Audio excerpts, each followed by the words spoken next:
ঘোড়াঘাটে ভয়াবহ অগ্নিকাণ্ডে ৫টি দোকান পুড়ে ভস্মীভূত। ইমরান প্রধান, ঘোড়াঘাট দিনাজপুর প্রতিনিধি। দিনাজপুরের ঘোড়াঘাটে ভয়াবহ অগ্নিকাণ্ডে ৫টি দোকান পুড়ে ভস্মীভূত হয়েছে। এতে দোকান মালিকদের দাবি নগদ ৪.৫ লাখ টাকা, দোকানের মালামাল ও আসবাবপত্রসহ আনুমানিক ৩০ লক্ষ টাকার ক্ষয়ক্ষতি হয়েছে। রবিবার ভোর রাত ৩:৩০টার দিকে উপজেলার সিংড়া ইউনিয়নের সাতপাড়া বাজারের পল্লব মেম্বারের মার্কেটে একটি দোকানে বৈদ্যুতিক শর্ট সার্কিট থেকে আগুনের সূত্রপাত হয়। এ অগ্নিকাণ্ডে আগুনের লেলিহান শিখায় ব্যবসায়ী জিশান আহমেদের সার ও কীটনাশকের দোকান,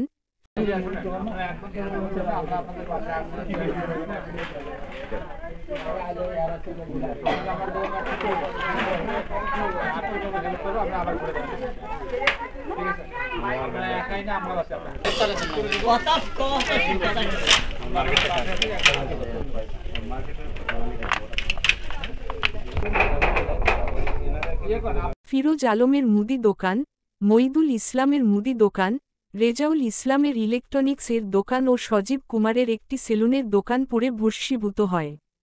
ক্ষতিগ্রস্ত ব্যবসায়ী মইদুল ইসলাম জানান, তার দোকানে নগদ ৪.৫ লাখ টাকা সহ মুদি দোকানের মালামাল ও আসবাবপত্র সহ প্রায় ৯ লাখ টাকা ক্ষয়ক্ষতি হয়েছে।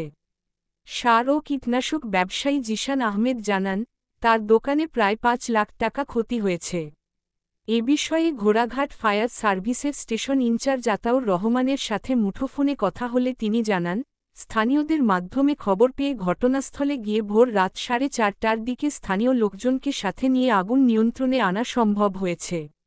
কোন একটি দোকানের বৈদ্যুতিক শর্ট সার্কিট থেকে আগুনের সূত্রপাত হয়েছে বলে ধারণা করা হচ্ছে। এদিকে খবর পেয়ে সোমবার দুপুরে ক্ষতিগ্রস্ত মার্কেট পরিদর্শন করেছেন উপজেলা নির্বাহী officer Mohammad Rafiqul Islam, Singra UP chairman Mohammad Sajjad Hossain, UP সদস্য গোলাম রব্বানী, ঘোড়াঘাট থানার এসআই সাব্বির হোসেন সহ অনেকে।